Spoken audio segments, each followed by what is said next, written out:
Allez, on plonge tout de suite au cœur de cette décryptage. C'est parti. L'histoire qu'on va explorer aujourd'hui, franchement, on dirait le scénario d'un thriller d'espionnage. Mais tout, absolument tout, est bien réel. On parle d'un pirate informatique isolé qui a réussi à construire un réseau virtuel totalement indestructible. Et ça, ça a provoqué une impasse monumentale avec les forces de l'ordre du monde entier. C'est un récit complètement dingue, où le monde criminel souterrain vient percuter l'espionnage géopolitique le plus pur. On y va.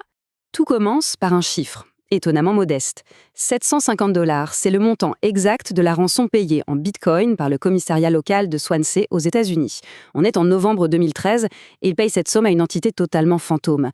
Payer une rançon, c'est littéralement la dernière chose qu'une institution policière est censée faire. On est bien d'accord.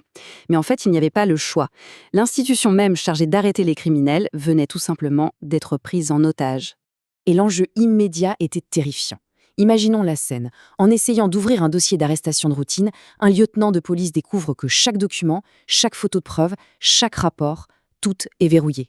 Le réseau entier est complètement paralysé par un cryptage incassable. Et le pire, c'est cette horloge sur l'écran qui affiche un compte à rebours impitoyable.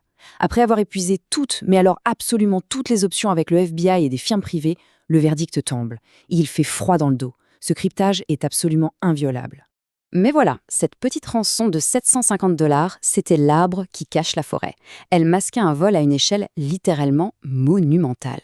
100 millions de dollars. Oui, c'est la somme colossale qui a été siphonnée du jour au lendemain à des victimes américaines.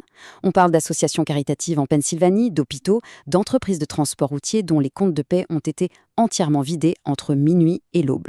C'était pas du tout des incidents isolés, c'était une opération massive, impitoyable et surtout incroyablement systématique. Et l'esprit derrière tout ce chaos? Il opérait sous le pseudonyme de Slavik, de son vrai nom, Evgeny Bogatchev.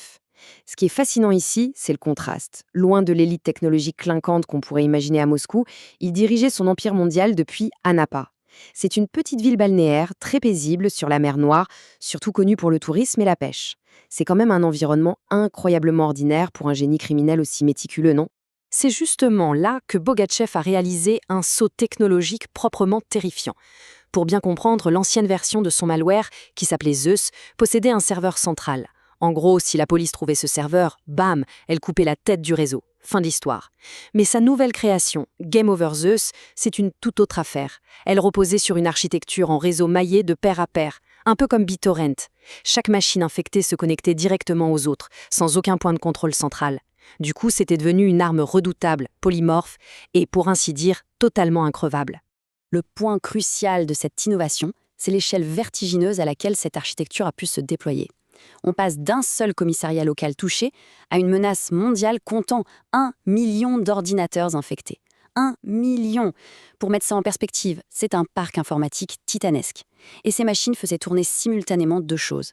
D'un côté, des chevaux de Troie bancaires silencieux pour siphonner des identifiants, et de l'autre, le fameux ransomware CryptoLocker, celui-là même qui exigeait des rançons en bitcoin aux hôpitaux et aux écoles de quartier. Alors, pour remonter jusqu'à lui, le FBI a dû abattre un travail de titan sur plusieurs années. Tout a démarré par un email fourni par un informateur. En retraçant très minutieusement les réseaux privés virtuels et en cartographiant les modèles de connexion pendant de longs mois, une seule petite erreur d'inattention a finalement été fatale. Une connexion à l'email personnel de Bogatchev s'est superposée à l'adresse IP qui contrôlait l'infrastructure d'amorçage du réseau. Une erreur vraiment infime. Une seconde d'inattention perdue parmi des milliers de jours d'une discipline quasi paranoïaque. Mais malgré cette percée incroyable, la réalité sur le terrain restait extrêmement frustrante. Le FBI avait enfin son vrai nom, Evgeny Mikhailovich Bogatchev. Ils avaient son visage, son adresse exacte. Ils savaient même qu'il possédait un chat du Bengale, c'est pour dire. Pourtant, avec son air de développeur intermédiaire de Provence, il n'avait rien en baron du crime international. Et surtout, gros problème, il était totalement intouchable. Et oui, la constitution russe interdit formellement l'extradition de ses citoyens vers les États-Unis, peu importe la gravité du crime. Puisque l'arrestation physique était impossible, il ne restait qu'une solution pour le FBI, s'attaquer à la machine elle-même. Mais Game Over Zeus était malin. Le réseau utilisait un algorithme qui générait entre 1000 et 10 000 nouvelles adresses web chaque jour. Des adresses que les ordinateurs infectés utilisaient pour recevoir leurs instructions. C'est un rythme infernal. Pour espérer bloquer le réseau, le FBI a dû faire un truc impensable. Ils ont obtenu l'autorisation totalement inédite d'un juge fédéral pour préenregistrer en avance ces milliers de domaines futurs. En parallèle, il fallait frapper fort et saisir physiquement les serveurs de sauvegarde éparpillés un peu partout dans le monde. C'est ce qui a donné naissance à l'opération Tovar. Et là, on part d'une ampleur phénoménale. Une coalition internationale sans précédent est mise sur pied, réunissant 11 pays alliés, Europol, la National Crime Agency britannique et même des dizaines d'entreprises privées de cybersécurité comme McAfee ou Dell. Le plan d'attaque? Saisir simultanément chaque canal de commandement à la minute près sur toute la surface de la planète. Un vrai casse du siècle. Et là, la tension était à son comble. 4 jours avant la frappe prévue, c'est le drame. Un article de blog de McAfee détaillant l'opération est publié, par erreur. C'est la panique. Si Bogatchev lit cet article, il peut déplacer ses serveurs instantanément et réduire à néant 2 ans de travail et des dizaines de millions de dollars d'effrats internationaux. Le FBI se retrouve avec une fenêtre angoissante de 48 heures pour prendre une décision cruciale. On avorte ou on y va. Le 30 mai 2014, la décision tombe. La frappe mondiale synchronisée est lancée. L'opération, franchement, est digne d'un film d'action. Dans le monde entier, les forces de l'ordre font des descentes coordonnées dans des dizaines de centres de données. Le trafic chute brutalement. Le FBI réussit un coup de maître en redirigeant des centaines de milliers d'ordinateurs infectés vers un serveur trou noir sous leur contrôle absolu. La connexion avec l'opérateur est physiquement amputée en temps réel. Le réseau se vide littéralement de son sang sous les yeux de ses créateurs. Sentant soudain la perte de contrôle, le réseau criminel a tenté une toute dernière manœuvre d'urgence, envoyer une sauvegarde complète de leur base de données vers un serveur distant sécurisé. Mais le FBI, qui était déjà infiltré dans les rouages, parvient à intercepter cette sauvegarde en plein vol. C'est une victoire absolument monumentale. Pourquoi? Parce que cette base contenait les fameuses clés de décryptage du CryptoLocker. Et grâce à ça, des centaines de milliers de victimes ont été sauvées sans jamais avoir à payer un seul centime de rançon. Le triomphe semblait total, n'est-ce pas? Les gros titres internationaux célébraient cette victoire éclatante de la justice américaine. Et pourtant, 35, c'est le nombre exact de jours qu'il a fallu à Bogatchev pour reconstruire l'intégralité de son réseau. Avec un nouveau code, similaire à 90%, compilé tranquillement depuis le même appartement en Russie, il était de retour en ligne. Des millions de dollars dépensés, des années d'enquête, une coalition mondiale titanesque, tout ça n'a acheté que 35 maigres jours de répit. Face à cette invisibilité complètement ahurissante, le département de la justice prend une mesure historique en février 2015. Une prime gigantesque de 3 millions de dollars est placée sur la tête de Bogatchev. C'est la prime la plus élevée jamais offerte pour un cybercriminel. Pour bien comprendre, c'est le type de traitement et de budget d'habitude réservé aux plus hauts dirigeants des cartels de la drogue mondiaux. Pas un simple programmeur de 31 ans qui vit avec son chat en province. Ce qui nous amène à une question fondamentale.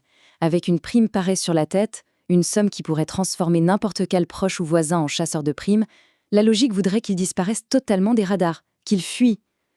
Alors pourquoi n'a-t-il pas fui? Au lieu de se cacher, Bogatchev s'affichait librement en vacances, prenant la pause sur son yacht sur la mer Noire, littéralement au nez et à la barbe de l'agence d'application de la loi la plus puissante de la planète. Cette absence totale d'inquiétude, c'est frappant, et ça cache quelque chose de beaucoup plus gros. La réponse à ce mystère se trouvait cachée profondément dans les données. À la fin de l'année 2014, un chercheur néerlandais de la firme Foxity est en train de fouiller dans les téraoctets de données saisies lors de l'opération Tovar. Et là, au beau milieu des innombrables vols de mots de passe bancaires, il fait une découverte extrêmement troublante. Des données enfouies dans les journaux de trafic révèlent des requêtes de recherche très spécifiques et qui n'avaient absolument aucune nature financière. Et là, c'est le déclic. L'illusion d'un simple crime financier vient soudainement de s'effondrer. D'un côté, il y avait bien les vols bancaires habituels, ça c'est sûr. Mais de l'autre, c'était de l'espionnage pur et dur. Le réseau fantôme de machines infectées cherchait secrètement des mots-clés liés au département de la défense américain, à des agences de renseignement et à des installations militaires cibles. Ce botnet, en réalité, tentait activement de siphonner de l'information gouvernementale ultra classifiée. Et ce qui est encore plus stupéfiant, quand on creuse un peu, c'est la géographie et le timing hyper précis de ces recherches. Le réseau de Bogatchev agissait comme un immense poste d'écoute ciblant des ordinateurs vitaux en Géorgie, en Turquie, en Syrie et en Ukraine.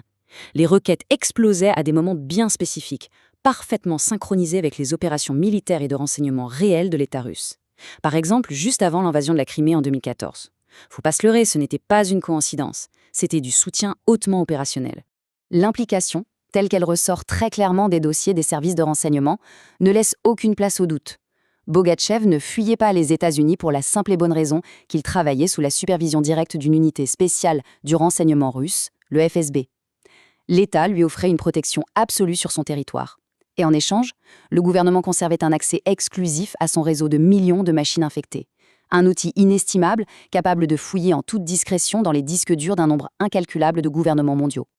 Au final, toute cette affaire soulève une question profondément inconfortable sur laquelle on doit s'arrêter un instant.